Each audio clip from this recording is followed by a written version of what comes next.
l'occasion de cette table ronde qui s'inscrit dans le cadre de notre deuxième édition des rencontres cinématographiques du Centre culturel marocain et du colloque international distribution du cinéma en Afrique et au Levant, organisé par l'Université de Concordia, exactement organisé par le département de la littérature française à l'Université de Concordia, et qui s'inscrit également dans le cadre de la 34e édition du Festival international du cinéma Vue d'Afrique,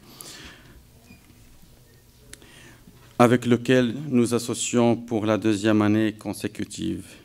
Au cœur de notre meeting d'aujourd'hui, la problématique de la distribution des films africains au Canada, c'est en effet aujourd'hui un sujet qui soulève nombre de questions et met en exergue les freins que rencontrent les productions cinématographiques africaines au niveau du processus de distribution. L'année dernière, ici même, on a organisé un colloque international avec Vue d'Afrique qui a traité de la question de la coproduction. Et on a mis en avant le leadership du Maroc en matière de coproduction cinématographique en Afrique. Donc cette année, c'est un autre sujet de diffusion. Comment ouvrir les espaces de diffusion ici au Canada? Comment sortir des frontières nationales? Sont autant de questions que continuent à se poser par les producteurs marocains, africains d'une manière générale, au Canada comme en Afrique. En effet, si ici comme en Afrique, le niveau de production ne cesse d'augmenter et tend à être satisfaisant, la distribution des films à l'étranger reste un tracas pour les producteurs canadiens comme pour ceux d'Afrique. Ceci d'autant plus qu'ils sont confrontés à la concurrence des films hollywoodiens. L'amortissement de ces derniers dans leur pays d'origine fait qu'ils arrivent sur des marchés gratuitement avec leur matériel de promotion.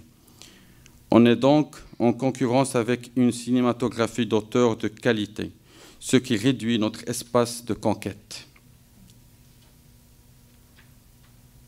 Cette situation souligne l'intérêt d'encourager les coproductions qui, en plus d'être mieux financées, sont mieux distribuées.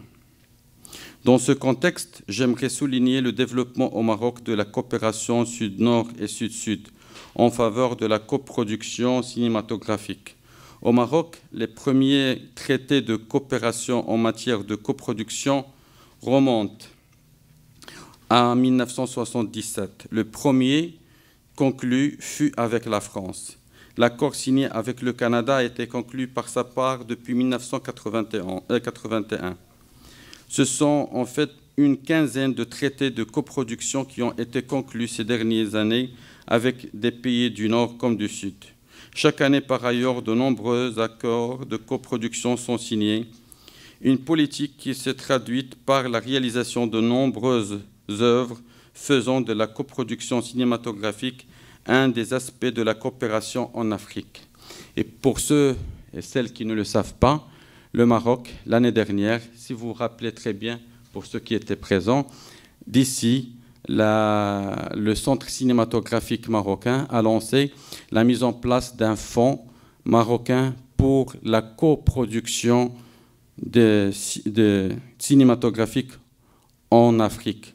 C'est le seul pays au monde qui a initié la création de ce fonds pour encourager la coproduction cinématographique en Afrique. Et pour ceux qui sont intéressés, s'il y a ici des réalisateurs, allez visiter le site du Centre cinématographique marocain et vous allez trouver toute la documentation et les informations sur ce fonds et comment bénéficier de ce fonds. Dans ce contexte, j'aimerais souligner le développement au Maroc de la... non, ça, je l'ai déjà dit. Les questions inscrites à notre table ronde permettront assurément d'identifier des solutions pour aller de l'avant. Nous aborderons lors de nos échanges de cet après-midi l'état actuel de la distribution et diffusion des productions canadiennes en Afrique, ainsi que les pistes d'amélioration à expérimenter. Excusez-moi. On va aborder l'état actuel de la distribution et diffusion des productions africaines au Canada, ainsi que les pistes d'amélioration à expérimenter. Nous nous pencherons aussi sur les coproductions et les actions à entreprendre pour faciliter les tournages dans le Sud. Les enjeux stratégiques de la diffusion, distribution des films des minorités culturelles sont aussi au menu de cette rencontre. Pour animer le débat, nous avons le plaisir et l'honneur d'avoir avec nous Madame Françoise Nodillon, professeure titulaire au département d'études françaises de l'Université Concordia, qui a veillé à l'organisation à la co-organisation de cette table ronde. Il y a aussi M. Gérard Lechesne, président directeur international de Vue d'Afrique, qui est aussi, malheureusement, un de nos intervenants de choix qu'on a invité de Maroc, mais un producteur marocain, mais malheureusement, il est hospitalisé, il a une diarrhée aiguë. Ce matin, malheureusement, il est malade, souhaitant lui un prompt rétablissement, malheureusement. Mais il sera avec nous, Inch'Allah. Pourquoi vous riez? À cause de la diarrhée? C'est quoi? Souhaitez-lui un bon rétablissement, un prompt rétablissement, pour qu'il soit avec nous ce soir, parce qu'on va présenter son film, Le Hajjat, qui est la meilleure comédie de cinéma marocain pour l'année 2017. Donc, avant de donner la parole à nos intervenants, je vous rappelle que juste après cette table ronde, vous êtes invités à la soirée du cinéma marocain qu'on organise dans le cadre du festival Vue d'Afrique. Il y a le film El Hajjat, produit par notre ami qui est malade, M. Achawar Mohamed. Et j'aimerais bien saluer ici, il est où Madame Raouia? Madame Raouia? Raouia, il est où? Aziz, Raouia. Aziz, tu peux demander à Raouia de venir? Non. Madame Raouia, qui est l'actrice principale de ce film, elle était avec nous, et à qui on va rendre hommage ce soir à l'occasion de la présentation du film El Hajjat. Et c'est une actrice très célèbre, c'est une comédienne, comédienne marocaine très connue. Donc, merci beaucoup de votre attention et je vous souhaite une fructueuse discussion entre vous et merci beaucoup.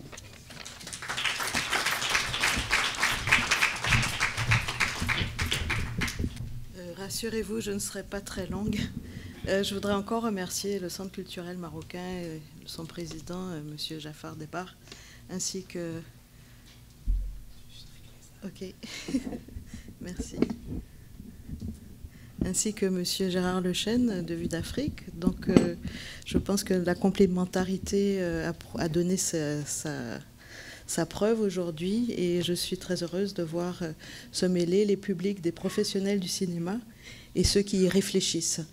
Donc cette table ronde, au fond, il faut comprendre que ce n'est pas exactement comme quand on fait son petit speech de 20 minutes et puis on attend tranquillement que les autres interviennent.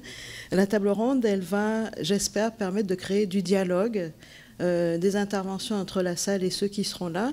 Et d'ailleurs, ceux qui sont à la table ronde sont assez nombreux. Donc, ils vont passer au fur et à mesure. Et effectivement, on va aborder cette grande question de la distribution au Canada, hein, qui est un exemple clé. Nous sommes au Canada et au Québec en particulier, qui est un pays francophone.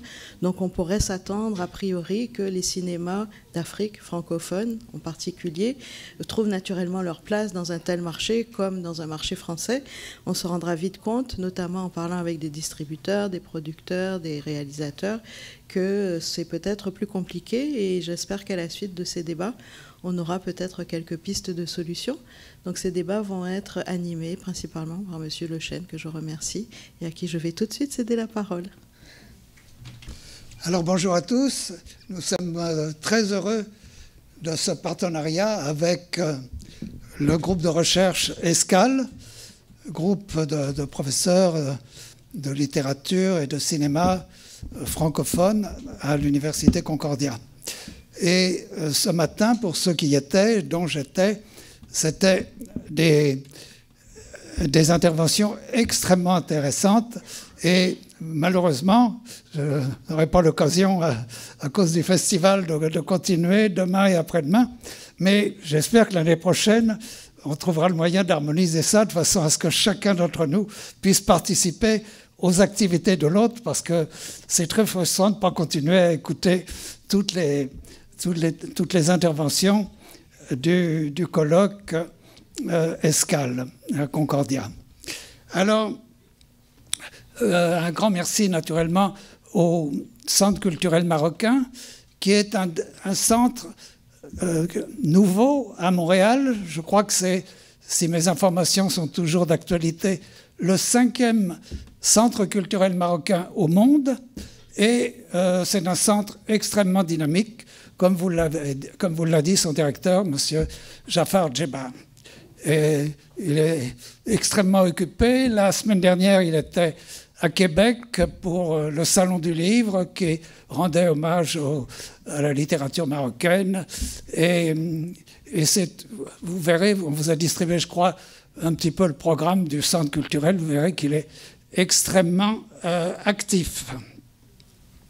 Alors, le principe, comme Mme Nodillon-Françoise vous le disait, c'était le principe d'une table ronde. Ce n'est pas tout à fait rond, mais enfin, on va s'efforcer que ça soit la rondeur dans les discussions. Et c'était effectivement pour pouvoir déboucher le plus vite possible sur des conclusions. Parce que, très brièvement, la problématique, pour vous situer spécifiquement... Alors, une petite digression, j'invite tous ceux qui n'étaient pas à Concordia ce matin de vous procurer les documents. Vous les demandez soit à Françoise Nodillon, soit vous envoyez un courriel à Vue d'Afrique et on vous fera parvenir ces informations qui vous donnent un contexte plus large de la distribution du cinéma africain ou du cinéma du Sud plus largement dans le Nord. On pourrait dire que c'est la grande problématique. Très spécifiquement, la situation à laquelle nous sommes confrontés, Vue d'Afrique, je dirais depuis sa fondation, depuis donc un peu plus de 3 décennies, c'est une situation qu'on appelle généralement ici en tout cas Catch-22, c'est-à-dire il y a des organismes d'aide au cinéma, la SODEC, la Société de développement des entreprises culturelles du Québec, pour le Québec, la Téléfilm Canada pour le Canada, dont le mandat est d'aider le cinéma québécois ou le cinéma canadien. Alors, si on parle de coproduction avec le Sud, d'aide au cinéma du Sud sous une forme ou sous une autre, on a dit oui, ce n'est pas notre mandat, ça serait celui, maintenant, du ministère du Développement international. Le ministère du Développement international va nous répondre ce que nous a répondu l'Agence canadienne de développement international au fil des années. Ah oui, mais nous, ce n'est pas le cinéma. Le cinéma, c'est les téléfilms ou la SODEC. Alors, c'est ça qu'on appelle Catch-22, comme dans un dictionnaire, on cherche un mot qui vous renvoie à une autre page, qui vous renvoie à la première page, etc. Donc, on est confronté à ce genre de situation et c'est ça qu'il faudra qu'on arrive par un moyen ou un autre à lever, tout ça. Un autre argument du ministère du Développement international du Canada, qui gère en gros toutes les relations internationales pour leur grande majorité, c'est que ce rôle a été dévolu à l'Organisation de la francophonie dans un cadre multilatéral. Alors, mais bien entendu, d'autres pays, et on l'a vu, même le Maroc, appartiennent à l'OIF, et ça ne les empêche pas d'avoir un fonds spécifique pour la coproduction ou différentes formes de partenariat avec les pays du Sud. Et en l'occurrence, un levier important chez nous, au Canada, au Québec, c'est bien sûr la francophonie qui peut être un gros argument, et ça l'est déjà avec nos partenaires, on pourrait dire, nos vis-à-vis qui s'efforcent d'interpréter les règlements dans un sens un petit peu plus souple. Alors on m'avait demandé de faire un très bref historique. Pour tous ceux qui nous connaissent, ça va être redondant, mais c'est pour ça que ça va être très bref sur l'historique de Vue d'Afrique. Le festival est né il y a donc 35 ans, 34, et il est né en réaction au manque d'informations culturelles absolument totales à l'époque sur l'Afrique, qui paraissait presque aussi loin que la Lune. Et d'ailleurs, incidemment, ça s'appelle Vue d'Afrique parce qu'à l'époque, ça s'est perdu un petit peu. Aller aux vues, c'était aller au cinéma. Les petites vues, c'était la télévision, etc. On avait joué sur le double sens des mots. Et c'est né un petit peu par hasard aussi parce qu'on avait répondu à un de nos amis. C'était un petit groupe d'amis qui aimaient bien, qui connaissaient l'Afrique, qui se réunissaient. Et l'un d'entre eux, qui était journaliste, on lui avait répondu à l'occasion d'une conférence de presse d'un grand festival. Pourquoi y a-t-il jamais de film africain, avait-il posé comme question. On lui avait répondu, c'est parce que ça n'existe pas. Alors on avait décidé de faire, avec nos amis de la Cinémathèque, une semaine de cinéma africain. Ça a eu un grand succès et on a été amené à continuer et vous en voyez au bout de 34 ans les résultats. On a établi aussi au cours des ans un réseau de festivals partenaires et qui nous permet d'avoir une programmation dont vous pourrez constater la diversité et la richesse. Un petit mot pour terminer. Ce soir, il y a une double programmation. Il y a bien entendu cette soirée marocaine.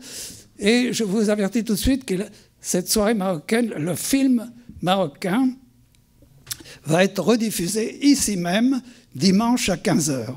Ce qui fait que ceux qui aimeraient voir la nuit de la série, et la nuit de la série est organisée par quelqu'un qui représente à lui tout seul la thématique de cette soirée, de cette séance, parce qu'il est à la fois réalisateur, il est producteur, il est distributeur, il est franco-camerounais, il vit à Paris et il a une activité lui aussi débordante, et étant donné qu'il va jusqu'en Chine diffuser les films africains. Alors c'est un bel exemple de distributeur. Et si vous le permettez, je vais lui donner tout de suite la parole, parce que comme il présente la nuit de la série, il va être peut-être appelé à partir un petit peu plus tôt. Alors Jean-Roch Patoudem, si tu veux bien nous dire un petit mot sur ton expérience et les recommandations que tu pourrais nous faire pour une meilleure circulation du cinéma du Sud ici même.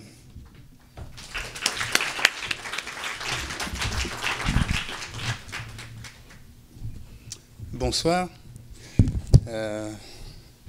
J'ai l'habitude d'être derrière pour faire avancer le cinéma, donc prendre le micro, c'est toujours un peu difficile pour moi. Bon, en tout cas, ce qu'on va évoquer aujourd'hui, c'est qu'à chaque fois, quand je suis au Festival de Cannes, j'essaye d'aller voir les distributeurs de Montréal, canadiens, parce que ça parle français. Donc je me suis dit souvent que quand nos films... étant donné qu'ils sont faits en langue française, ça pourrait bien intéresser les gens à Montréal parce que ça nous éviterait de doubler ou de les sous-titrer. Donc à chaque fois, c'est toujours... Il n'y a pas le public pour ça, mais je vous assure qu'à chaque fois, j'insiste. Et puis un jour, j'espère que ça marchera puisqu'il y aura... quelqu'un qui aura une faiblesse ou un coup de cœur et qui va tenter et essayer de sortir un film africain ici et ça va prouver le contraire qu'il y a vraiment un public qui attend de voir ça. Bon, ça se vérifie avec l'assistance très remarquée et remarquable à Vue d'Afrique, parce que les salles sont pleines à chaque fois qu'il y a une diffusion. Donc voilà, ma petite expérience, c'est que je vous ai emmené aussi cette année les séries, parce qu'en Afrique maintenant, étant donné qu'il y a beaucoup de chaînes de télévision qui se créent et qui, c'est après coup qu'elles se rendent compte qu'il y a besoin de programmes pour remplir les grilles. Donc les séries sont devenues un petit peu ce que l'Amérique a aussi vécu. Je parle des États-Unis pour la fidélisation des spectateurs aux chaînes de télévision. Donc voilà, j'avais créé cette nuit de la série au FESPACO en 2013 et au fil des ans, ça a pris un petit peu comment dire, son envol. Et cette année, M. Gérard Lechêne m'a dit, écoute, pourquoi ne pas faire une programmation pour Vue d'Afrique? Et c'est pour ça que ce soir, vous aurez 8 très très bonnes séries, un épisode par série. Et ça vous permettra de voir un peu, comment dire, ce que l'Afrique francophone, en tout cas, peut aussi proposer comme série aujourd'hui. Voilà. Donc, en cela, donc, je vous remercie. Je ne vais pas être long. Et le débat continue parce que nous, en Titi, moi, je suis producteur, je suis distributeur et je réalise aussi. Et je pense qu'à force d'apporter, de chercher à force de persévérance, on va réussir à convaincre certains distributeurs et à les accompagner aussi pour que notre cinématographie circule. Merci.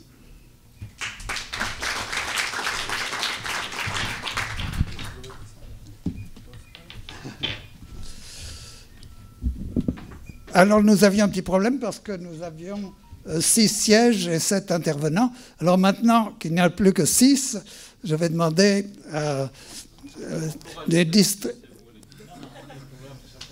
distributeurs, un distributeur en tout cas, des producteurs, et puis les représentants des institutions d'aide au cinéma, de venir. On pourra leur poser toutes les questions que vous souhaitez, mais encore une fois, la plus large place possible est accordée à vous tous pour faire progresser le plus possible le débat. Il y a 2 pistes d'ouvertes. On nous a répondu à plusieurs reprises qu'une des meilleures pistes, c'était celle d'entente, par exemple avec des ententes de réciprocité, facilité de tournage, etc. Et il y a une autre piste qui peut être très intéressante, et je pense au programme de micro-projets qui s'adresse à des jeunes d'ici, issus de ce qu'on appelle au Canada les communautés culturelles, c'est-à-dire beaucoup soit les nouveaux arrivants ou des gens de ce qu'on appelle aussi les minorités culturelles, d'être plus largement représentés. Et donc ce sont des jeunes, on vous commentera plus spécifiquement le programme. D'ailleurs, une représentante du conseil d'administration de Vue d'Afrique qui veut bien se charger de dynamiser ce secteur est là pour enregistrer toutes les suggestions. Et ça peut être une piste extrêmement importante avec, dans le cadre, par exemple, je cite la francophonie parce qu'il y a une structure d'encadrement qui est disponible peut-être avec une réciprocité dans certains pays du Sud que l'on connaît par justement ces ententes entre festivals qui seraient très disposés à faciliter le même type de programme dans leur pays et donc faciliter un type d'échange, et ça pourrait donner l'impulsion à des échanges plus larges, des coproductions peut-être, mais en tout cas faciliter encore ce qui est le but qu'on ne doit pas perdre de vue, c'est faciliter la circulation de nos films réciproques dans nos pays réciproques. Merci. Donc j'appelle Nathalie Barton, Anne Paré, Mario Fortin, Mme Valérie Moreau et Michel Pradier, ainsi que Louis Dussault, de bien vouloir monter sur scène.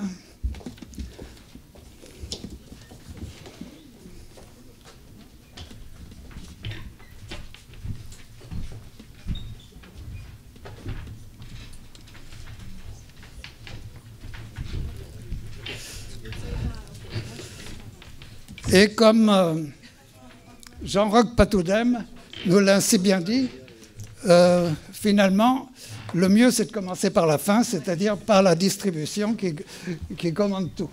Alors, on parle de la distribution. Si vous permettez, je veux juste dire un petit mot. C'est là c'est pas grave. Excusez-moi. C'est dans le même sens de la discussion. Parce que vraiment, Gérard, moi et Françoise, on veut bien faire ressortir des recommandations pour voir avec les organismes ici, québécois et canadiens, pour trouver des solutions de cette problématique de distribution du film africain. Parce qu'on a eu une discussion avec la SODEC, qui était les films Canada, par rapport à cette question.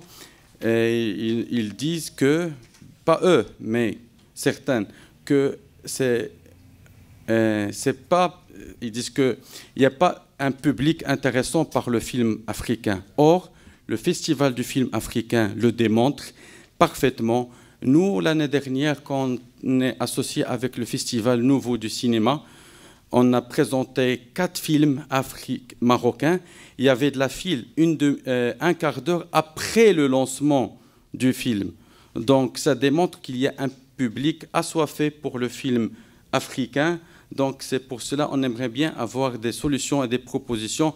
Comment débloquer, comment faire trouver de la place aux films africains ici au Canada. Merci beaucoup. Je suis désolé. Bon, je vais ouvrir la discussion, comme ça on pourra parler de discussion. Je vous assure qu'il n'y a aucun manque d'intérêt à l'endroit du cinéma africain et nord-africain. J'en ai distribué un lot. Le dernier en date, c'est La Pirogue de Moussa Touré, il y a plusieurs années. Oui, à Louis Dussault, Film Amérique. Bon. Il y a 2 interlocuteurs qui ne sont pas dans la salle ici et qui sont en fait, qui constituent en fait le gros problème de notre incapacité à distribuer les films africains au Québec. Les télédiffuseurs. Télé-Québec et Radio-Canada n'en achètent jamais. Jamais, jamais. Si les télédiffuseurs achetaient les films qu'on achète nous-mêmes pour la distribution en salle, on trouverait le moyen de financer facilement leur distribution ici. Sans télédiffusion, c'est impossible pour un marché de 8 millions d'habitants comme celui du Québec de rendre l'opération viable. D'autant aussi que les plateformes numériques, il y a le segment de marché qui suit la distribution en salle, ne prennent pas de films sous-titrés.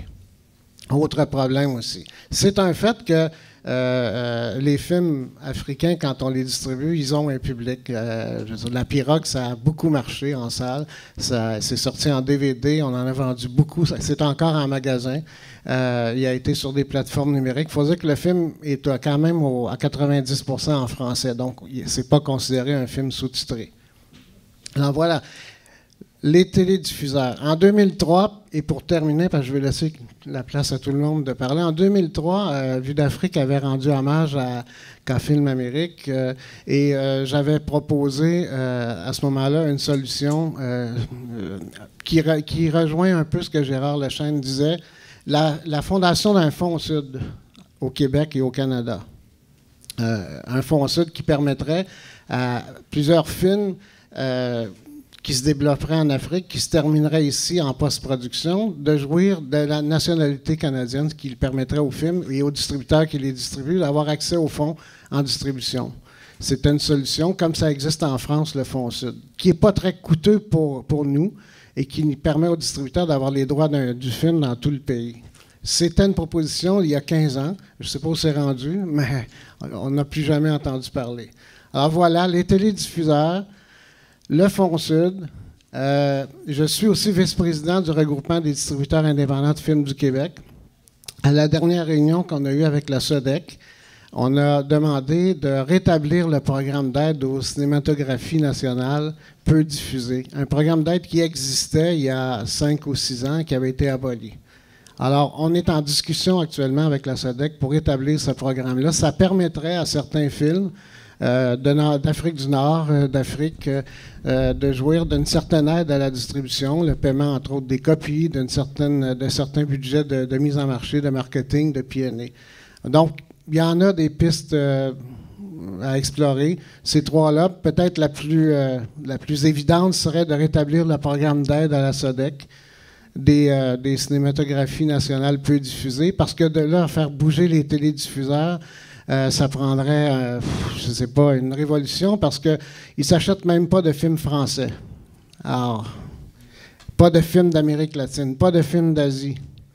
Alors, vous n'êtes pas une exception au fait qu'ils n'achètent pas vos films, mais c'est qu'ils n'achètent rien. C'est pas compliqué.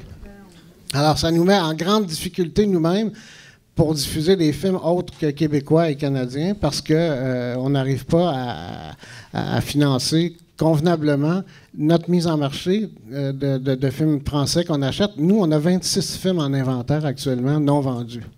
Alors, on ne peut pas tenir un inventaire de films non vendus à ce point. Il faut que quelque chose débloque quelque part. Ce n'est pas le public qui ne veut pas voir ces films-là, c'est qu'il y a un problème avec les télédiffuseurs actuellement qui n'achètent pas ces films-là parce qu'ils croient qu'il n'y a pas de public. Alors, c'est dans leur tête. Alors, je cède la parole à Anne. Non? Oui. Pardon. Oui. Okay. Donc en fait, moi je suis Valéria Moreau, je travaille à la SODEC, je m'occupe des programmes d'aide en promotion, donc tout ce qui est la promotion du cinéma québécois et étranger peu diffusé au Québec. Et je vais juste rectifier un peu ce que dit Louis, c'est qu'on avait un programme d'aide effectivement, pas pour les cinématographies étrangères peu diffusées, c'était un programme d'aide pour le cinéma français, le cinéma belge. Donc normalement il y avait une réciprocité entre les films français et les films belges et les films québécois bien sûr, et ce programme a été supprimé parce qu'il y avait un déséquilibre des aides de notre part, c'est-à-dire qu'on aidait énormément les films français, mais on n'avait pas eu la réciprocité de la part de la France. Par contre, on a un programme d'aide pour la cinématographie étrangère peu diffusée, et c'est un programme d'aide aux copies, c'est-à-dire que le distributeur dépose des demandes pour les films qu'il veut voir circuler en région au Québec, de manière à rendre accessibles des films en région à la même date qu'à Montréal. Donc ça, c'est pour tous les films étrangers, qu'on appelle étrangers peu diffusés, donc à la fois québécois et étrangers peu diffusés. Voilà. Oui, bonjour, Mario Fortin. Je suis directeur général du Cinéma Beaubien et du Cinéma du Parc ici à Montréal. Je vais juste lancer un paquet de faits là, qui vont alimenter la discussion, mais qui, je pense, sont intéressants pour mieux comprendre la situation. D'abord, on parle d'un marché, Louis a mentionné, un marché de 8 millions de Québécois. C'est vrai qu'il y a 8 millions de personnes qui vivent au Québec, mais il y a près d'1 million d'anglophones et il y a à peu près 3 millions dans la grande région métropolitaine. Le reste est étendu dans un très vaste territoire et un très vaste territoire très mal desservi par les salles de cinéma. Donc, s'il n'y a pas d'autres moyens pour faire la promotion des films, Louis a mentionné les télévisions, Télé-Québec, qui, à une certaine époque, le faisait beaucoup. C'est très difficile de construire une habitude pour le public cinéphile, surtout en région, de fréquenter des salles de cinéma pour voir autre chose que ce que les bulldozers américains nous proposent. L'autre chose, c'est qu'il n'y avait jusqu'à quelques semaines aucun programme d'aide pour les salles de cinéma des institutions québécoises, canadiennes, de la SODEC ou de Téléfilm. Téléfilm Canada a mis sur pied un programme très timide, mais quand même qui existe, pour aider les salles de cinéma à travers le Canada, pas juste au Québec. Et c'est la première année que c'est fait. Et bien qu'on est très content que ça soit fait et qu'on remercie le gouvernement du Canada d'enfin avoir compris que les salles de cinéma étaient un élément, un jalon important dans la chaîne d'exploitation des films, il faut quand même que je raconte pour l'anecdote que c'est parce que Téléfilm Canada a fait un accord de réciprocité avec le gouvernement européen pour la production et que après avoir signé cet accord-là, par hasard, quelqu'un leur a dit « Hey, ça s'applique aussi à la distribution et à l'exploitation. » Ils n'ont jamais fait d'aide à l'exploitation, donc c'était comme, qu'est-ce qu'on fait avec cet ovni-là qui nous tombe là, entre les pattes? Alors, ils ont bien réagi, ils ont mis sur pied un programme, on les remercie encore une fois, mais il y a peut-être un manque de ce côté-là. Et je ramène ça à ce qui a été dit tout à l'heure. Je pense que le premier accord de coproduction Canada-Maroc, c'est 2013, je crois, qui a été dit tout à l'heure. 81, encore plus loin. Mais il n'y a aucun accord qui a été fait pour la distribution, puis il n'y a aucun accord qui a été fait pour la diffusion dans les salles ou sur les autres plateformes. Je pense qu'il serait temps que les institutions qui s'occupent de culture regardent, OK, c'est bien beau, on donne un paquet d'argent à des créateurs, à des scénaristes, à des réalisateurs, à des producteurs pour faire des films, mais après ça, il faut assurer le service après-vente, puis s'assurer que ces films-là auront des yeux, des oreilles pour en profiter.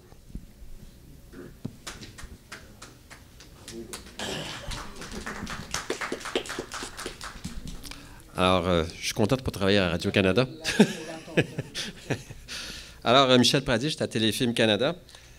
Effectivement, on a un programme d'aide aux salles qu'on a inauguré la semaine dernière, d'ailleurs, et puis qui marche, en tout cas, qui se veut marcher très bien. C'est un programme qui, on l'espère, va prendre de l'expansion, mais je dirais pour la cinématographie non canadienne, effectivement, on n'a pas de programme. Par contre, on s'est inspiré pour les films canadiens d'un programme allemand qui est de l'aide à la distribution, c'est-à-dire que quand un film canadien est vendu à l'international, s'il est acheté sur un des territoires qui sont visés par notre programme, peut bénéficier d'un apport en argent de 15 à 30 000 à 45 000 $ pour aider le distributeur local à le sortir en salle. Habituellement, ce qu'on voit, c'est que le pays producteur est celui qui aide la mise en marché dans le pays acheteur, et non le contraire. Remarque qu'on peut toujours faire des innovations dans la vie, mais c'est ce qu'on voit habituellement. Alors, nous, on a des programmes de marketing nationaux, des programmes de marketing à l'international. Je vous dirais, une des solutions, et M. Lejeune en a parlé un petit peu, c'est de faire... Parce que tous les projets qui sont en coproduction avec le Canada peuvent bénéficier des aides de distribution. Tous. Parce qu'ils sont en coproduction. À l'instant où vous êtes en coproduction, vous êtes reconnu comme un film canadien. Même si vous êtes seulement à 10 %, vous êtes canadien. Et à ce titre-là, vous pouvez bénéficier de toutes les aides canadiennes. Alors, une des solutions... En tout cas, un premier pas dans la bonne direction, ça serait de faire plus de coproduction avec les pays du Maghreb pour que ce film en coproduction soit de nationalité canadienne par vertu du traité et donc aurait une chance d'être distribué et d'être soutenu à la distribution au Canada et même d'être acheté par certains diffuseurs s'ils ont le goût de l'acheter. Je vous parlerai tantôt du programme de micro-budget, mais je pense qu'on va parler plus de la distribution pour l'instant et puis on ira à l'autre après. Je peux rebondir sur ce que tu dis, Michel, parce que mon nom, c'est Anne Paré. Je distribue des films dans un organisme qui s'appelle Les Films du 3 mars. C'est un organisme qui a été fondé par des cinéastes, par des producteurs, pour les cinéastes. Un organisme à but non lucratif, mais on est quand même présent sur plusieurs marchés et je rencontre les mêmes problèmes soulevés par Louis ou par Mario, effectivement. Puis c'est sûr que nous, si... Notre mandat premier, c'est de distribuer des films qui sont produits, réalisés par des gens du Québec, des réalisateurs ou des producteurs du Québec et des productions québécoises. Et on a beaucoup de difficultés à le faire. Alors là, s'il faut travailler avec des gens du Maghreb, de différents pays, pas de problème. On est super ouvert en autant que les films sont de qualité. Nous, on cherche toujours des bons films puis des bonnes histoires. Puis on le sait qu'il y en a un public, c'est tout à fait vrai. Après, il faut le travailler, puis il faut avoir les moyens pour le faire, mais je sais que les institutions sont ouvertes. Mais il faut d'abord que, pour nous, ça c'est clair, il faut que le réalisateur soit... il faut que ce soit une coproduction canadienne ou québécoise pour qu'on puisse avoir accès à ces aides-là. Sinon, ben, ça va être des cinéastes d'ici qui sont blancs et qui vont aller en Afrique faire des films sur des sujets, sur des thématiques là-bas. Et ça aussi, c'est très bien. Puis ça, on peut le distribuer aussi. Mais je pense qu'il faut favoriser aussi, je pense, les gens qui sont ici, qui sont de nationalité marocaine, africaine, de cultures plus diverses, à faire des films, surtout. Et peut-être d'aller là-bas en faire, avec leur regard de gens qui vivent au Québec, mais qui ont un regard peut-être unique et différent sur la culture qu'ils ont quittée, peut-être aussi. Ça serait peut-être une autre façon de travailler ensemble. Voilà.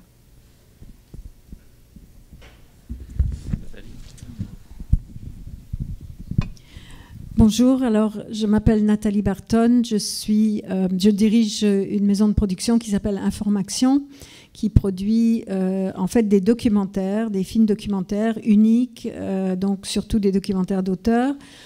Et je suis aussi parmi les membres fondateurs de Vue d'Afrique, où je siège au conseil d'administration. Donc c'est une préoccupation de longue date, bien sûr. Ce que je peux dire brièvement, c'est qu'il y a des échos, des parallèles entre probablement la situation de plusieurs d'entre vous qui réalisaient ou produisaient des films dans différents pays africains et notre situation ici de producteurs ou réalisateurs de films québécois, puisque nous sommes ici dans un contexte où une part massive des écrans de cinéma locaux est occupée par les films américains, que même le cinéma québécois se débat, qu'il soit documentaire ou fiction, même le cinéma québécois se débat pour avoir sa place sur des écrans. Et les écrans que Mario Fortin représente sont, je crois, ce qu'on appellerait en France des salles d'art et d'essai, n'est-ce pas? C'est pas les mégaplex, là. Donc il y a ce combat depuis très longtemps, et puis nous vivons aussi la transformation que vous connaissez tous. Enfin bon, là, on ne parle que de plateformes, de numérique, etc., sans qu'il y ait en fait une formule de rémunération qui permette que ce soit vraiment viable. Et puis, il y a une désaffection beaucoup du public à l'égard des chaînes de télévision, ou en tout cas, mettons, on regarde la télévision autrement sur les écrans d'ordinateur. En tout cas, il y a un contexte qui est en tel changement qu'ici, on n'a pas vraiment trouvé nos marques encore, je dois dire. À Information, dans ma boîte, et comme beaucoup d'autres, nous sommes une micro-boîte, hein, toute petite entreprise, mais enfin qui produit pas mal quand même. Et les collègues qui sont comme moi, eh bien, nous avons assez souvent, nous produisons des longs métrages documentaires que nous souhaitons projeter en salle. Nous avons assez souvent des collaborations avec des distributeurs comme ou bien Cafilm ou bien le 3 mars. Mais lorsque ce n'est pas le cas, nous auto-distribuons. Et nous attachons aussi beaucoup d'importance au marché éducatif, associatif, où il y a 1 ou 2 joueurs très performants ici. Mais tout ça pour dire que c'est vraiment c'est un enjeu extrêmement important et qui n'est absolument pas résolu ici. Donc, par contre, il y a énormément d'efforts de la part des associations, des regroupements, etc., pour aller de l'avant, essayer de changer un peu la donne. Bon, voilà pour le moment. Juste rajouter pour le sujet de la distribution. Ce que Louis faisait mention, c'est un problème qui n'est pas seulement à propos du cinéma non canadien, c'est pour aussi le cinéma canadien. C'est dur. La distribution, c'est un métier très risqué, hein, parce que si tu ne peux pas te permettre de manquer ton coup 2 ou 3 fois parce que tu tombes en faillite, parce que tu mets beaucoup d'argent à la promotion du film, et si le public n'est pas au rendez-vous, si la télévision ne l'achète pas, tout ça, ben, tu es en déficit, et puis tu ne peux pas faire ça très souvent. Nous, on a des programmes d'aide à la distribution nationale, mais même à ça, il faut qu'il y ait un ensemble de partenaires en place pour que ça fonctionne, même pour du film québécois. Il faut avoir accès aux salles aussi, parce que ce n'est pas tous des salles d'art et essai. Les mégaplex sur la rue Sainte-Catherine, c'est assez difficile de rentrer avec un film canadien. Ça se peut, mais c'est un type spécifique. C'est un film très, très grand public qui peut se tailler une place parmi les joueurs américains. Mais ceci dit, nous, on est ouvert à reviser nos programmes. On revise pas quotidiennement, mais annuellement, souvent nos programmes, puis on va regarder cette année la distribution, parce qu'il y a un enjeu important en distribution. Qu'on s'auto-distribue, si c'est un producteur ou que ce soit un petit distributeur ou un grand distributeur, il y a des enjeux. Il y a des enjeux de survie et des enjeux de diffusion de notre identité nationale sur notre propre territoire. Alors, c'est sûr qu'on va regarder ces questions-là. Et si on arrive à avoir un système, à pondre un système, ça ne sera pas demain matin, là, qui est moins risqué financièrement, il y aura peut-être de la place pour des cinémas étrangers de s'inscrire dans cette dynamique-là. Mais aussi, nous, on va regarder, premièrement, les films canadiens ou coproduits canadiens. Et ça, j'insiste sur l'aspect coproduction parce qu'on a beaucoup dans le gouvernement fédéral, la ligne du parti, c'est la coproduction et l'exportation de ce temps-ci. Donc, la coproduction, on va y mettre beaucoup d'emphase dans les années qui viennent. Et il y a des chances à ce moment-là d'avoir plus de films de l'Afrique ou du Maghreb. Si je peux me permettre de rajouter, par exemple, c'est une excellente idée que d'ouvrir le nombre de joueurs en distribution pour qu'il y ait plus de films qui puissent se trouver une place sur les écrans.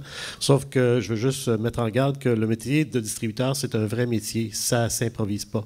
On va sans doute en parler de vos films à petit budget qui n'ont plus besoin officiellement de distributeurs avec plein de conditions. Là, ça, c'est vos problèmes.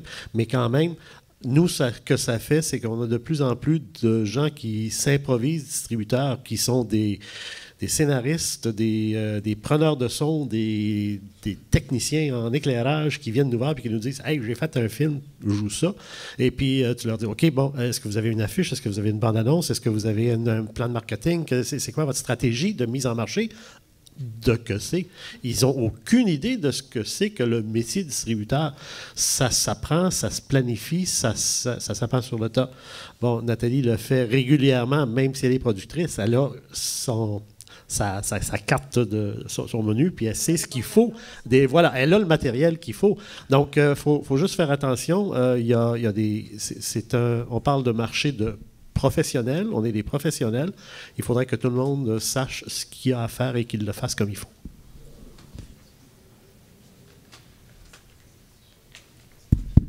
Alors, merci. Vous restez en place, bien entendu. Tout le monde va vous poser beaucoup de questions.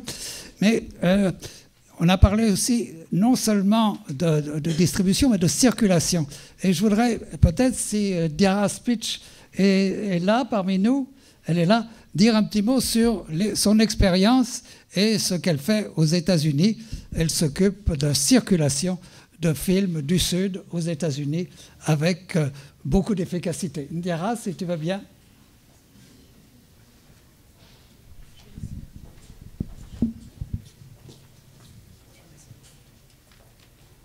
Bonjour tout le monde.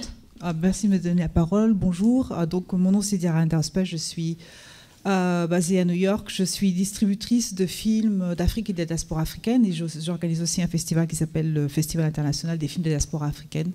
C'est la 26e édition à New York, 17e édition à Chicago, 11e à Washington DC et 7e à Paris. Et donc nous, on a dédié notre travail à la diffusion, à la promotion du cinéma d'Afrique et de sa diaspora.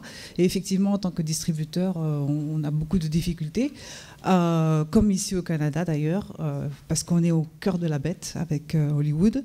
Ce que je peux dire, c'est que le plus grand marché pour nous, ça a été le marché institutionnel, donc la distribution, la diffusion des films dans les universités. Mais on travaille sur tous les créneaux. On a aussi des films qui sont en salle. Plus récemment, Mama Africa, Myriam Makeba, qui est un film qui tourne beaucoup aux États-Unis en ce moment. On a publié des DVD collecteurs de films africains autour de thèmes, de manière à les rendre plus accessibles au public. Et on a travaillé avec des plateformes VOD qui s'intéressent particulièrement à tout ce qui est cinéma black et qui a pu intégrer dans leur des films, disons, en anglais. Ils ne prennent pas des films sous-titrés pour la plupart du temps. Donc, ma contribution, en fait, moi, je suis ici pour apprendre, parce que j'aurais bien voulu aussi savoir comment certains des films que je distribue puissent pénétrer le marché canadien, mais je me rends compte que finalement, on a tous le même problème. Et franchement, c'est un travail de longue haleine. En fait, pour moi, c'est vraiment du coup à coup, ça dépend du film. Donc c'est film par film qu'il faut qu'on travaille et qu'on trouve le film qui corresponde à l'attente des gens qui sont les décideurs pour la télévision, qui sont les décideurs pour les exploitants de salles, et en même temps des films qui touchent un public. Donc c'est très difficile de trouver en fait le bon film, et chaque film a son marché. Et il faut vraiment les travailler les uns avec les autres, avec beaucoup de patience et d'attention et de persévérance pour réussir à placer ces films. Voilà, ça c'est ma contribution. Merci.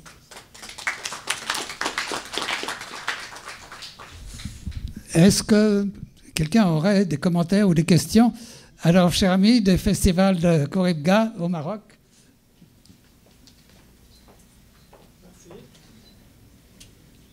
Bonjour. Lorsqu'on dit cinéma africain ou film africain, ça veut dire qu'il y a un film non africain. Il y a des cinéastes italiens, polonais qui ont migré en Amérique. Qu'est-ce qu'on va dire de leur film? Alors par là, si on dit film africain, ça veut dire qu'il est réalisé par un Africain, en Afrique, par des comédiens africains et des moyens africains. Alors maintenant en Afrique, le Maroc, il produit 25 films. Il y a l'Afrique du Sud, l'Égypte, la Tunisie. Alors en tout, ça varie entre 80 et 100 films. La France, il produit 500 films. Et parmi ces 500 films, peut-être 1 ou 2 ou 3 films qui sont bons. Alors si on produit 80 films, combien de films qui sont bons parmi ces 80? Alors avant de penser à la distribution, il faut penser à la production. Il faut augmenter le nombre de films produits. Comme ça, peut-être qu'un jour, on va... Merci.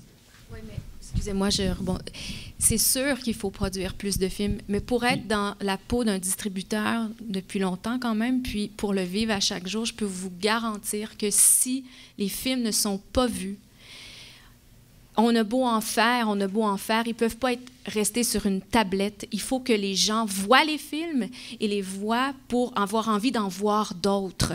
Et c'est ce que tu disais, Mario, il faut créer une habitude pour que ces cinémas-là, réalisés par des cinéastes iraniens, du Moyen-Orient, de l'Afrique, peu importe, que ces films-là circulent. Et puis depuis, bon, j'écoutais Madame, je vous écoute vous, puis je me dis, mais pourquoi, Vue d'Afrique, qui a une programmation extraordinaire, pourquoi cette programmation-là ne circule pas? Pourquoi il n'y a pas une sélection de, je ne sais pas, moi, les 5 meilleurs films, mais qui, sous un programme peut-être du Téléfilm ou de Tzedek, puissent voyager dans le Québec sous la bannière Vue d'Afrique ou une autre, peu importe, pour habituer, pour donner à voir ces films-là aux gens, pour les introduire, pour avoir des gens qui parlent de ces films-là, pour qu'après ça, on puisse parler de gros marchés comme la salle de cinéma, même si c'est art et essai, ou même la télévision.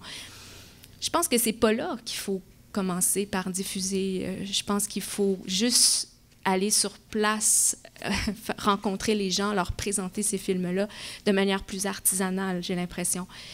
Il faut que les films soient vus pour qu'on ait envie d'en voir d'autres et que vous puissiez en faire d'autres, puis en produire d'autres. Je ne sais pas si vous comprenez ce que je... Oui, j'ai compris. Excusez-moi. Je m'excuse, fallait que je le dise. C'est comme un cri du cœur. Moi, je voudrais simplement ajouter, il y a eu des films africains... Est-ce que je peux... Oui, absolument. Il y a eu des films africains qui ont connu d'énormes succès. Je pense à Chronique des années de braise de la Carabina, qui avait eu la Palme d'Or à Cannes. Alors, je m'en vais à Cannes dans 2 semaines. Je faisais moi aussi, quelle que soit l'origine du film, je vais voir quel film va aller sur les projecteurs, quel film va remporter un prix, quel film est en sélection officielle. Il faut que les films s'aident aussi d'une certaine façon. C'est dommage que Cannes n'aide pas davantage le cinéma africain. C'est le plus grand festival de cinéma au monde. Il a mis au monde plein de cinéastes, y compris des cinéastes américains.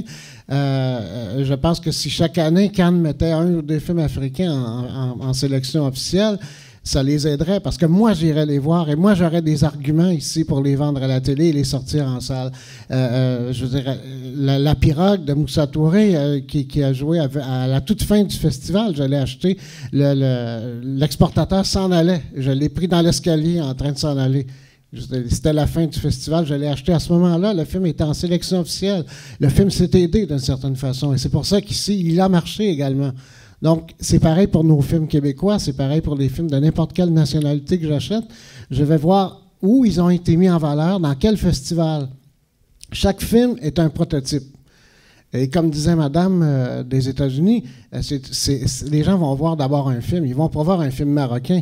Ils vont pas voir un film sénégalais. Ils vont voir Moussa Touré, La Pirogue. C'est pareil, on va pas voir un film québécois. On va voir tel film. On va voir le problème d'infiltration de Robert Morin qu'on a sorti en salle l'année dernière. C'est pas le cinéma québécois que les gens sont allés voir. C'est tel film, le bouche à oreille, à l'égard de tel film, pour telle raison particulière. Donc, chaque film a son histoire. Chaque film a son scénario, raconte son histoire. Chaque cinéaste a également son pedigree. Donc, il ne faut pas voir les choses comme étant aussi générales que de dire qu'est-ce qu'on fait pour le cinéma africain. De toute manière, je le disais tout à l'heure, l'atelier, ce n'est pas que le cinéma africain qu'ils n'achètent pas. C'est en général toutes les cinématographies nationales du monde qu'ils n'achètent pas. Comment voulez-vous que le public s'habitue à voir autre chose? Parce que tout étant dans le behaviorisme. Si on réussit à accoutumer les gens à une cinématographie, à des films en particulier, à des cinéastes, si on crée des habitudes, si on connaît les cinéastes, si on sait que tel cinéaste marocain, tiens, c'est son 8e film, c'est important, je vais aller voir son dernier film parce que j'ai vu ses films précédents. C'est toute une histoire des cinéastes qu'il faut construire. Donc, il faut commencer par commencer.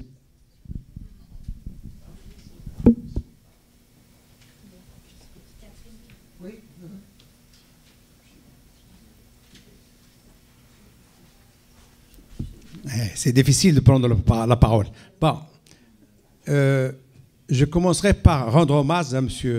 Le Chêne parce que nous étions dans l'époque de la fondation de leur Vue d'Afrique. On a commencé dans les années 90, je ne crois pas. Je vous rends hommage, vous êtes encore là. Et dans ce sujet-là, moi, mes points de vue que je veux partager avec vous, ils sont énormes, mais je suis obligé de dire une ou deux parce qu'ils sont tous bons. Alors, donc, par où commencer? Je rendrai hommage à tout ce que vous avez discuté parce que c'est la culture. Je vais vous parler avec la culture québécoise canadienne, hein, pour vous mettre un peu à l'aise. Pourquoi? Parce que c'est 42 ans que je vis là. Donc je ne peux pas parler autre que cela, mais je comprends beaucoup un peu l'Afrique, un peu plus le Maroc. Et par ces paramètres d'esprit, pourquoi je dis ça? Parce qu'il faut savourer cette personne-là, d'où il vient, quel est son intérêt. Moi, mon intérêt aujourd'hui, c'est simplement vous aider. Comment? C'est vous dire simplement ce que je pense, pas plus que ça. Je ne ferai pas autre chose. Mais ce que je pense, c'est multiplié par des milliers de citoyens, eh bien, ça rejoint une réalité du cinéma, du problème de... le cinéma, c'est de la politique, c'est la culture. Alors, mettons ça, parce que tout à l'heure, je disais, quel est le mot, quelle est la phrase que je vais partager avec vous? Qu'est-ce qu'elle fait, le cinéma? Quel est le rôle du cinéma? Eh bien, maintenant, si je vous donne des exemples. Moi, je suis là, les programmes de cinéma, je vis au Québec. Pourquoi je vais voir un film québécois? Sauf qu'il doit me surprendre. S'il me surprend, s'il m'offre quelque chose de nouveau, je vais m'intéresser, parce que je vis dedans. Je ne vais pas voir ma vie présente à l'intérieur du film, je vis dedans. Je suis américain, je n'irai pas voir le film américain, je vis dedans. Alors, je ne m'intéresse pas. Ce qui m'intéresse, un citoyen, évidemment de différentes catégories, de quoi il va parler le film? Est-ce qu'il est de bonne foi? Est-ce qu'il représente des choses de l'avenir? Quels sont les ingrédients pour attirer ce bonhomme-là qui viendra voir le film? Au Maroc, il y a une faillite de cinéma, il n'y a plus de salles de cinéma. Alors, les gens ils viendront pas au cinéma. Le cinéma, c'est un espace libre. On se repose. On regarde le film. Ah, quelle beauté. On rêve. On passe la culture d'un côté à l'autre. On voyage. Donc, la dimension de la recherche, à part les techniques que vous avez parlé de la distribution, les techniques de financement, c'est beau. Moi, je suis avec vous. C'est une difficulté on doit la remonter chaque année, chaque subvention que change. Mais mettons-vous qu'en Afrique, on n'a pas cette politique-là. Qu'est-ce qu'elle fait le Québec et le Canada? Le Québec et le Canada doivent aider ces Africains pour se développer. Il faut donner un peu. parce que c'est un autre continent, parce qu'on a des communautés qui viennent de l'Afrique. Il faut ouvrir un espace, réfléchir autrement. Alors, et c'est continuel. Chaque année, on ouvre les réflexions. C'est tout le temps, hein, ça ne s'arrête pas. Moi, je suis membre fondateur de plusieurs associations. Je connais les Maghrébins, les Québécois, les autres, tout. Mais je suis dans mon coin, personne ne me donne une interview. Qu'est-ce que vous avez appris? Il n'y a personne. Et moi, j'ai un savoir. Je viens là pourquoi? Parce que je fais la promotion. Je vais vous dire une petite bombe que certains n'aiment pas. Cette maison, c'est mon projet en 90. La maison marocaine. C'est moi qui l'ai faite. J'ai écrit le mémoire. Pourquoi? Parce qu'on a une bague de Marocains. Ils ne donnent pas le temps. Ils ne donnent pas de bénévolat. Comment voulez-vous les aider à s'intégrer au Canada et au Québec? Eh bien, j'ai écrit ça. Ils ont acheté la maison marocaine ou Queen Mary. Elle était revendue, elle n'était pas ouverte. Mais ça, c'est un film, ça, c'est une réalité. On peut le mettre dans le scénario. On peut offrir à des gens des histoires qui peuvent leur toucher. C'est un exemple. Je ne cherche pas la gloire, je ne cherche pas qu'on me reconnaît. Ne rien, hein, oubliez ça. J'ai 67, je connais. Rachida, et vous êtes là. Je suis content qu'elle est là parce qu'elle connaît très bien. Elle peut vulgariser mes mots. Et moi, je suis émotionnel. Je dis à la bonne franquette. Alors, voilà ce que je veux signifier. Quel est le rôle du film? S'il est de bonne foi, s'il donne des cours, s'il donne de la politique. Pourquoi on ne parle pas de politique? On est géré par la politique. On n'ose pas. Merci.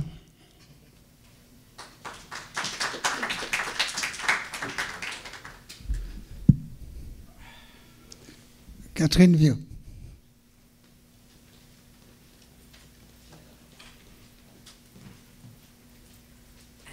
Bonjour, je suis Catherine Viau, productrice qui coproduit avec l'Afrique, qui distribue parfois modestement ses productions à l'international. Mais je voulais vous raconter une toute petite expérience qu'on a vécue cette année. Le Festival Cinéma du Monde de Sherbrooke, qui est un festival ami du Festival Vue d'Afrique. D'ailleurs, on avait, pour souligner notre inauguration il y a 5 ans, souligné le rôle de mentorat qu'on avait attribué à Vue d'Afrique, qui nous encourage dans notre démarche. On offre donc depuis 5 ans à Sherbrooke, une fois par année, une semaine de cinéma international et le public est au rendez-vous. Les distributeurs nous accompagnent. La pirogue que vous aviez déjà sortie en salle avant le festival est ressortie dans le cadre du festival et a été bien reçue. Donc, avec une petite initiative, une petite vitrine comme ça, on démontre que le public est au rendez-vous. Peut-être que pour surfer sur l'idée de Vue d'Afrique qui circule en région, peut-être qu'il faut qu'on essaie de voir ensemble comment on peut essayer effectivement de faire circuler ces expériences-là un peu partout, mais à travers ces festivals-là qui sont des moments ponctuels dans l'année, peut-être qu'on va développer une autre forme de distribution, mais en tout cas, le public est au rendez-vous. C'est ce que je voulais témoigner. Je voudrais juste compléter peut-être sur l'intervention de Mme Viau. On soutient, et pour parler de la diffusion, parce que vous aviez commencé à parler de diffusion aussi, on parlait de distribution, il y a aussi la diffusion, donc le rayonnement des cinématographies étrangères, qui ont principalement lieu aussi dans les festivals. Et les festivals sont des organismes qu'il ne faut pas oublier. Et puis nous, à la SODEC, avec les moyens qu'on a, on vise à ce que les festivals travaillent ensemble. C'est-à-dire que l'expérience d'un festival pourrait être apporté à un autre festival. Donc ça se fait déjà entre des festivals régionaux et donc on encourage cette attitude-là en quelque sorte, de manière à ce que des sélections de films puissent circuler à la fois dans des festivals, mais il y a aussi d'autres organismes de diffusion régionaux qu'on soutient et qui seraient tout à fait, j'imagine, enfin il faudrait les interpeller pour pouvoir faire circuler cette cinématographie-là.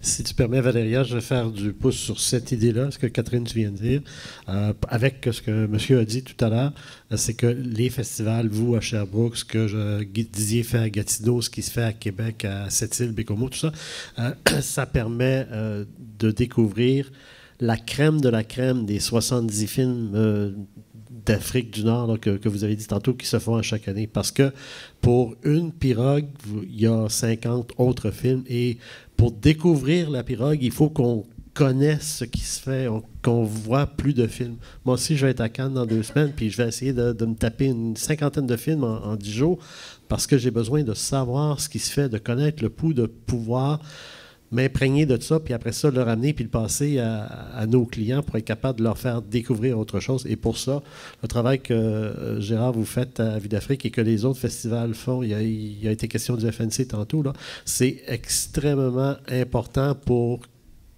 les 10 jours de festival que vous avez, que ça se répercute sur nos 365 autres jours dans l'année où nous, on a des films à présenter.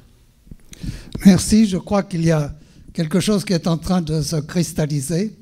Et c'était cette idée lancée par Anne Paré, reprise. Merci Catherine Viau.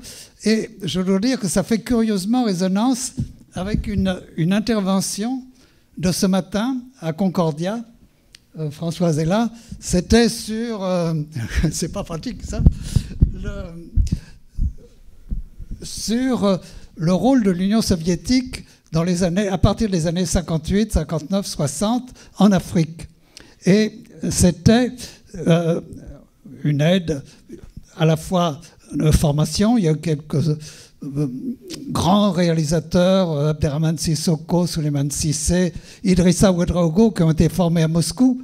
Et non seulement c'était une formation des cinéastes, non seulement il y avait une aide au matériel, non seulement ça, il y avait bien entendu une circulation de films soviétiques, mais il y avait eu, et c'est là qu'on arrive, une aide pour que les films, une aide en région, pour que les films circulent et soient projetés pour accoutumer le public au cinéma, même en l'occurrence.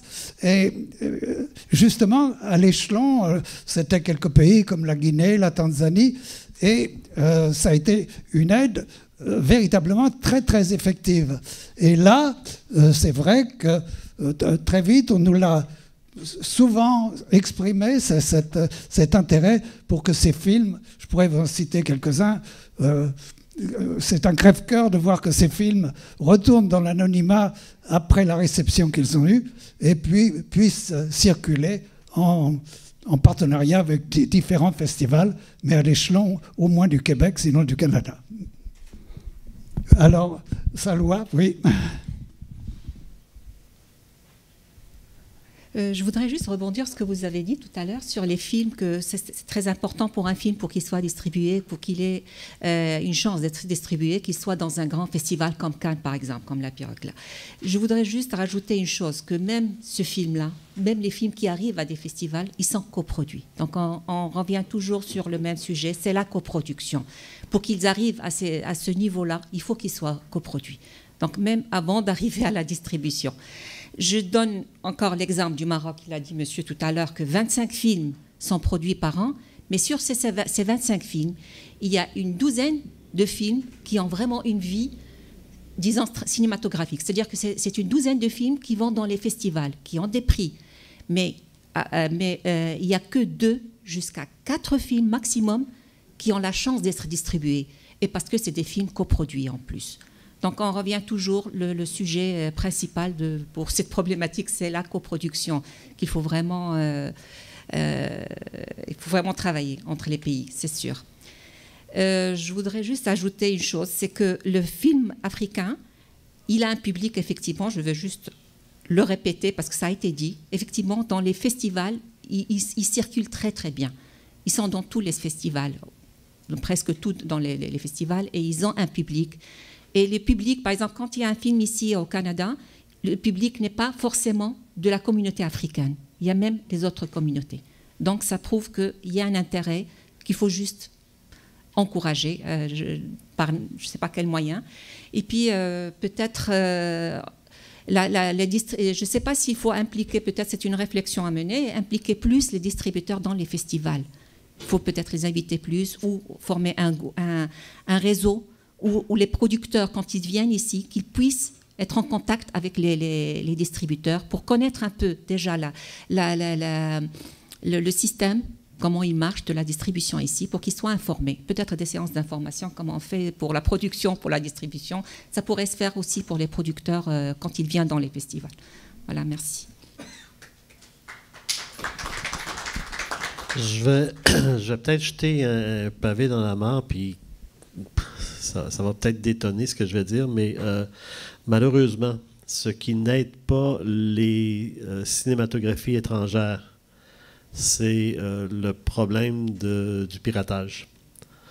Parce que, bon, vous venez de le dire, les films qui sont étrangers, du Maroc ou d'ailleurs, qu'on présente en salle, il y a peu de communautés qui viennent les voir parce que les Québécois de souche, les autres, mettons, prenons un film marocain qu'on présente chez nous, il n'y aura pas eu de Marocains parce que les Marocains l'ont tous vu piraté par un ami qui a une soucoupe qui est revenu avec un DVD dans ses bagages. Donc, c'est malheureux. Et ça, je pense qu'un centre comme ici, centre culturel, aurait beaucoup à faire, pas pour faire la promotion du film marocain auprès des Marocains, mais pour faire la promotion de la culture marocaine chez les Québécois.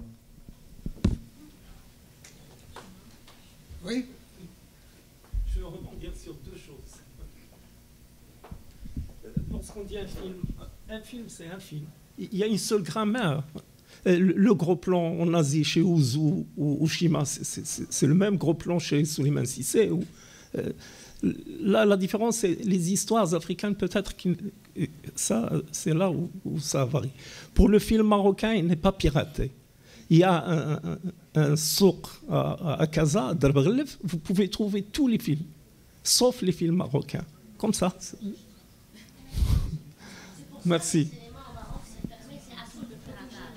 Ben, je vous invite à aller faire un tour sur la rue Jean Talon, à 10 minutes à pied du cinéma Beaubien.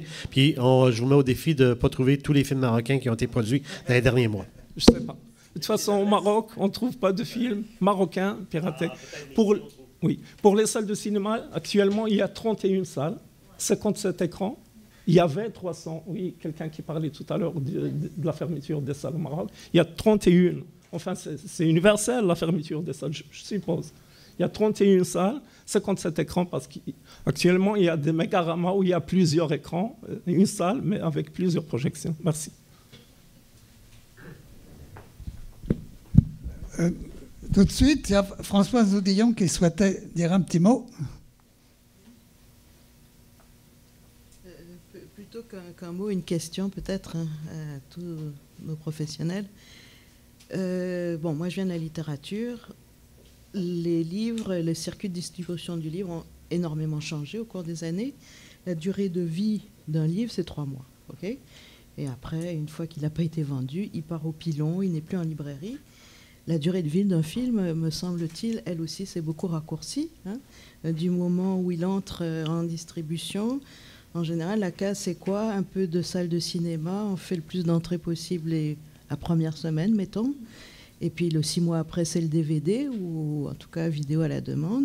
Et tranquillement, comme ça s'en va. Il y a un gros téléphone dans la salle, c'est le fameux Netflix et la vidéo à la demande.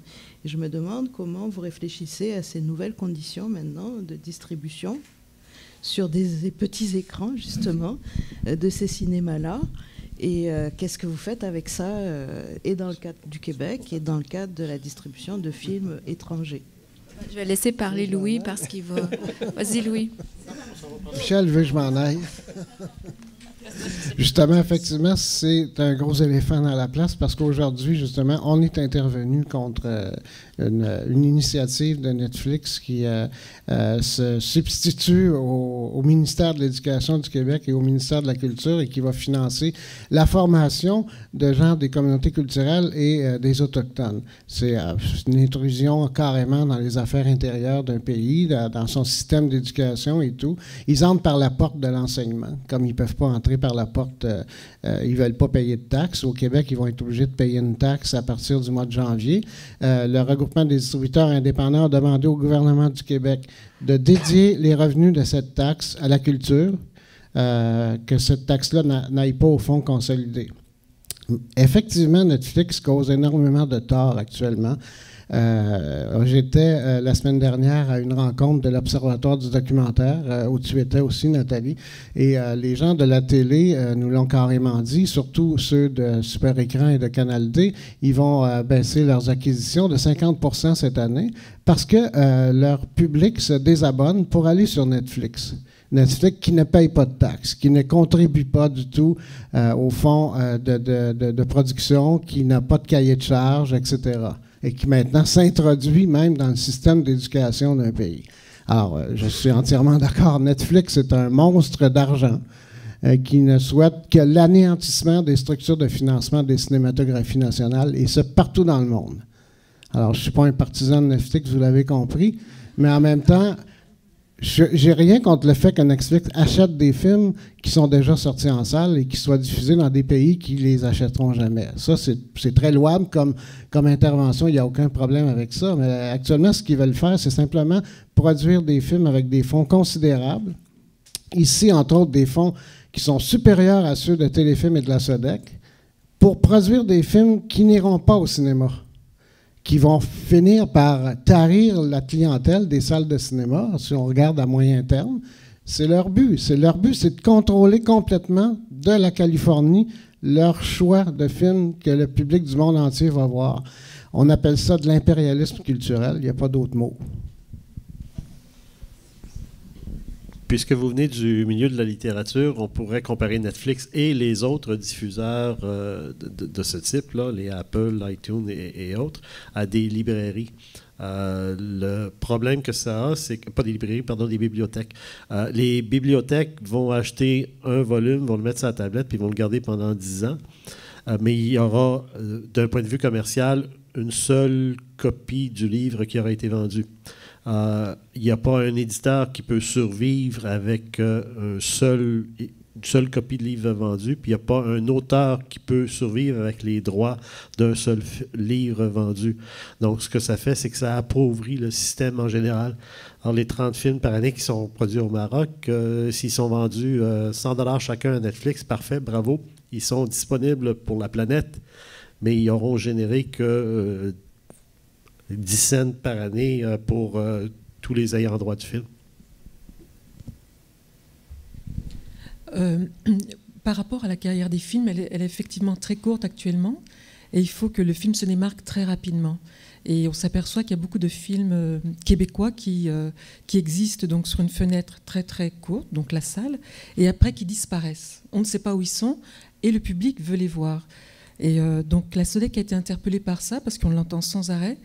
Et puis on s'est aperçu que ce n'est pas seulement le film qui subit cette situation, mais il y a aussi beaucoup de produits culturels québécois qui en fait n'existent plus, entre guillemets, parce qu'ils n'existent pas virtuellement. On fait des recherches de films américains, on va tout de suite les trouver sur Internet. Donc on est en train de travailler avec différents partenaires institutionnels du Québec sur ce qu'on appelle la découvrabilité. On voudrait que le film québécois soit découvrable, c'est-à-dire qu'on puisse, en faisant une recherche, qu'il soit répertorié facilement, mais en plus en lien avec d'autres sites de référencement, etc., qui fassent que le film existe. Et je pense que c'est extrêmement important pour le futur de nos films et pour les films étrangers peu diffusés aussi.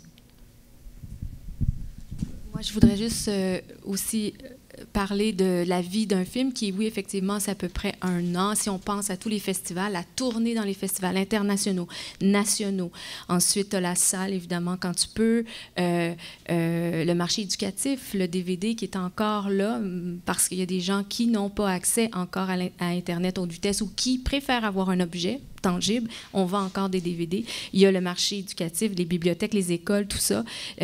Bon, très bien, 1 an. Netflix, mis à part le fait qu'ils ne payent pas de taxes, puis mis à part le fait que tout le monde est sur Netflix et qu'ils vont produire des gros films de 1 million par épisode, reste que c'est une expérience où on est devant notre petit écran dans notre salon. Très bien. Par ailleurs, plein de petites plateformes existent autres, où on peut découvrir des cinémas nationaux, où on peut découvrir des documentaires, où on peut découvrir du cinéma expérimental, où on peut découvrir du cinéma d'animation. Ça existe.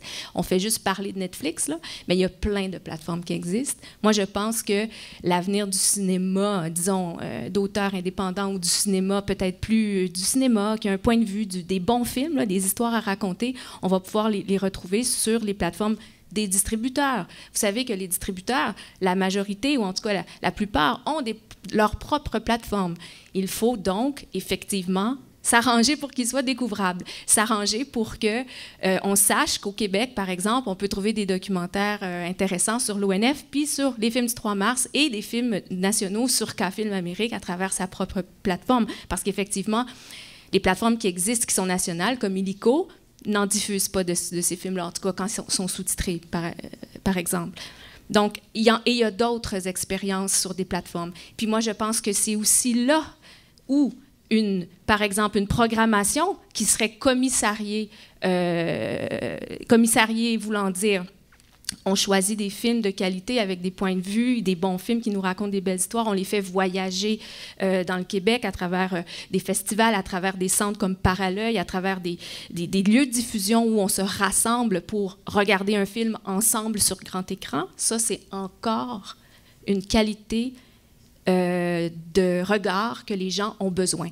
Et je pense qu'on va se tanner à un moment donné de regarder nos petits films tout seuls dans notre salon, ou en tout cas, nos enfants vont grandir, on va avoir envie de sortir, tu sais, puis on va vouloir retourner aussi, je pense, dans des lieux comme ça.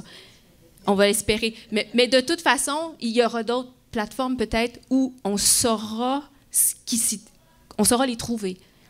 Il n'y aura pas juste Netflix. Ou en tout cas, c'est ça qu'il faut rêver. Puis il faut peut-être se dire, ben oui, cette programmation de Vue d'Afrique, parce que tu disais, Louis, il faut commencer par le commencement, ben il faut aussi peut-être commencer par le commencement, puis aller en VOD aussi. Puis oui, je sais, la salle, c'est super important, c'est pour ça que je veux dire, mais peut-être qu'on peut imaginer une plateforme où on voit du cinéma national, mais qui est disponible au large public, et puis que c'est une sélection précise, puis on sait pourquoi on va là regarder ces films-là. Bon, après, il faut que ce soit lucratif, j'en conviens. Il faut pouvoir remettre l'argent aux artistes, j'en conviens. Mais en tout cas, il y a peut-être des initiatives qui peuvent être faites dans ce sens-là.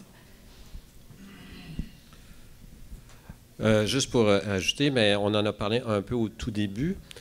Les études démontrent clairement quand même que ce qui est le véhicule qui privilégie l'accès au long métrage au public, c'est la télévision généraliste.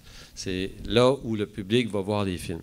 Elle est en déclin, parce qu'hier, justement, il y avait une conférence où il y avait des gens de Netflix et des gens de la QPM étant l'Association des producteurs du Québec, qui démontrent que l'auditoire de 15 à 26 ans décroît à peu près à un rythme de 15% par année sur les télévisions généralistes, parce qu'ils s'en vont justement sur des plateformes.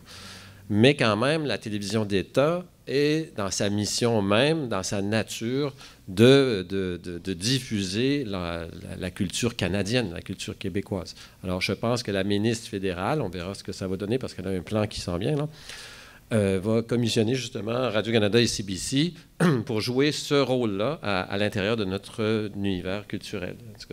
C'est l'idée qui est derrière la politique culturelle du Canada qui s'en vient. Mais c'est toujours de produits canadiens. J'en reviens parce que ça me fait un peu... Je sais que Gérard voulait que je parle un peu des micro-budgets. Parce que quand on parle d'ici, ça serait bien de sortir d'ici avec certaines solutions. On a parlé des tournées, qui est une façon de faire voyager les films de cinématographie étrangère sur le territoire, d'associations entre festivals, ce qui est très bien aussi, parce qu'effectivement, il y a des publics. Parce que ce n'est pas tous les films qui sont rentables pour un distributeur. Si tu sors à Cannes, c'est la Palme d'Or, oui, peut-être que là, il y a un bouche à oreille tellement important, la promotion est tellement importante que ça peut devenir rentable. Mais encore faut-il que la télévision locale la jette aussi, parce que, bon, on ne fait pas de miracle. Alors ça, c'est pour la cinématographie étrangère. Pour la cinématographie, la coproduction, parce que c'est un moyen d'avoir un regard conjoint sur une culture marocaine québécoise ou africaine québécoise, la coproduction, c'est essentiel. Et pour ça, ça prend des activités, en bon français, de réseautage, de networking. Il faut que les gens se rencontrent. Et avec la SODEC, on finance les rencontres de coproduction francophone, où justement une délégation marocaine était présente cette année. C'est le meilleur moyen de mettre des créateurs ensemble, pour qu'éventuellement, ils pensent à un film, qu'ils écrivent un film, qu'ils se connaissent. À chaque grand festival, il y a des activités de ce type. Il faut que ça arrive dans le cas de Vue d'Afrique. On a eu des discussions formidables. Et je crois que Téléfilm et la SODEC, pour ça, mais Téléfilm a mis un programme de l'avant qui s'appelle un programme de micro-budget, de talent en vue, qui n'a pas but de désamorcer l'espace en salle, mais qui a pour but de faire un premier film avec des partenaires écoles ou coop. ou festival. Et d'ailleurs, on est en discussion avec M. Lechesne pour inclure le Vue d'Afrique là-dedans. On a déjà une entente avec le Black Film Festival, avec Real Asian de Toronto, pour justement avoir la possibilité d'avoir des intervenants des communautés culturelles canadiennes qui s'allient à un festival qui va, eux, leur présenter la possibilité de faire leur premier film au Canada. On a aussi un programme pilote, et je tiens à souligner que Peggy Lénis est ici, tu peux dire ta main, Peggy. On a un programme pilote pour faire justement une association entre le Québec et Haïti, pour faire un premier film Canada-Haïti à travers le micro-budget. Et c'est à travers le micro-budget parce que nous n'avons pas d'accord de coproduction formelle avec Haïti. Donc, il faut y aller par des écoles, par des échanges de coop ou d'écoles. On fait la même chose. M. Lechesne est impliqué, le Festival Vue d'Afrique est impliqué parce qu'on va essayer de faire quelque chose avec l'Afrique subsaharienne aussi, avec les pays francophones. On le fait aussi avec les communautés de Lapon, avec au nord de la Norvège et les Inuits du Canada. On essaie des petites initiatives comme ça dans le but que nos étudiants, ceux qui terminent les écoles de cinéma ou qui viennent d'ailleurs, qui rentrent dans le métier de cinéma, soient déjà dans un esprit plus de globalisation. Parce qu'il faut faire ce genre de démarche parce que... plus on a de choix à offrir et plus la plateforme va fonctionner. Notre plateforme Vimeo actuellement fonctionne selon des films qu'on va éditer en DVD. Que nous développerons, je crois que vous savez que nous sommes assez persévérants, je dirais. Donc, ça ne restera pas des paroles en l'air. Merci. Donc, un petit mot de conclusion de chacun d'entre vous.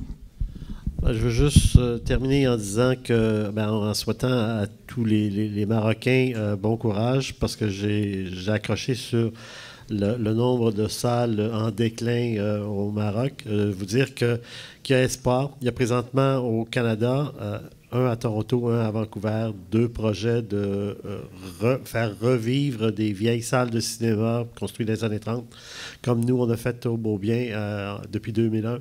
On a, en 16 ans, multiplié par 8 le taux de fréquentation de cette salle-là. Alors, il y a encore de l'espoir pour le cinéma, pour le vrai cinéma en salle.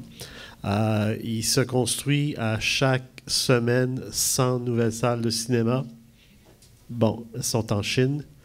Ils ont 1 milliard de personnes. Mais il y a quand même de l'espoir parce que les Chinois produisent des films pour alimenter ces écrans-là, pour que les Chinois voient des films chinois dans leurs écrans. Donc, ils ont compris le message que vous disiez tantôt, que la culture, ça s'apprend dans les salles de cinéma beaucoup.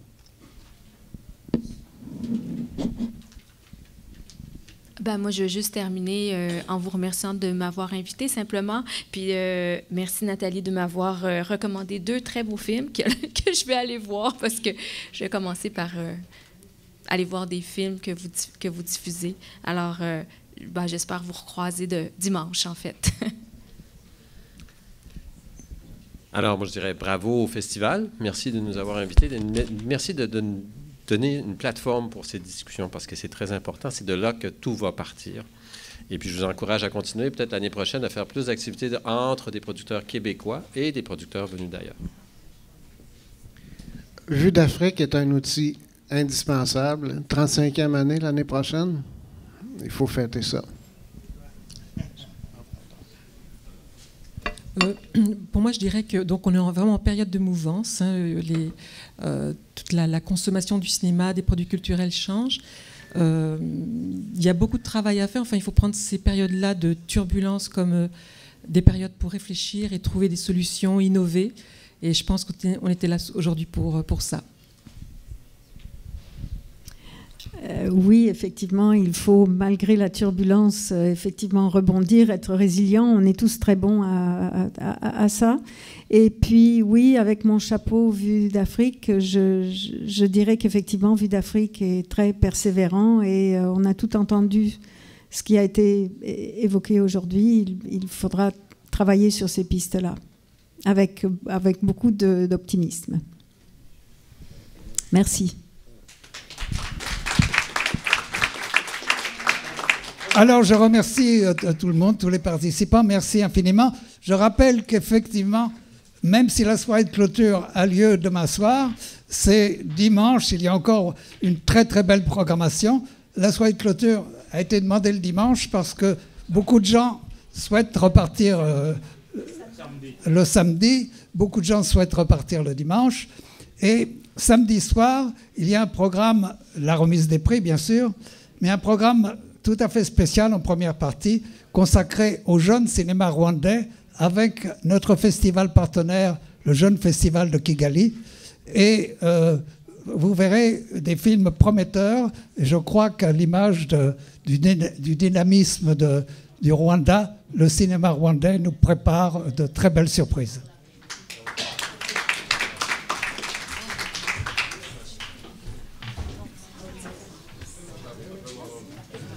La table ronde, oui.